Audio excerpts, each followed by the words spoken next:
তো hey guys, কেমন আছে সবাই? আশা করছি সবাই খুব ভালো আছে, আর আমিও খুব খুব ভালো আছি। তো আজকে থাম্বনেল দেখে বুঝে গেছে যে আমরা কোথায় যাচ্ছি। আমরা যাচ্ছি আজকে এক্সেস মল, তাও আবার মিষ্টিকে নিয়ে।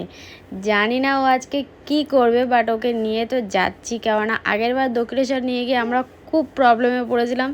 তো এইবারে দেখা যাক কি করে। তো আমি আর মা বেরিয়ে গেছি এখান থেকে, আর গিয়ে ওখানে দিদি আসছে। দিদি 3 নম্বরে দাঁড়িয়ে থাকবে, তার সাথে গাড়িও চলে আসবে। তো গাড়ি বুক করে দিয়েছি অলরেডি। আর এদিকে দেখো মিষ্টি দেখছে, ঘুরে ঘুরে সব কিছু দেখছে। ও তো খুব খুশি, এবার কতক্ষণ যে খুশি থাকবে সেটা আমি বুঝতে পারছি না। এই যে আমার দিদি এসে গেছে, আর দিদি একটু বলে দিল হ্যালো গাইস। তো মাও বলে দিল তার সাথে। তো আমাদের গাড়ি প্রায় চলে এসছে। তো এই যে আমরা গাড়িতে উঠে গেছি, আর মিষ্টি এদিক ওদিক ঘুরে ঘুরে দেখছে। মানে আরও আমি ভিডিওটা করছিলাম, যেহেতু লাইটটা পড়ছিল, আরও ফোনের দিকে আমার তাকিয়ে রয়েছে।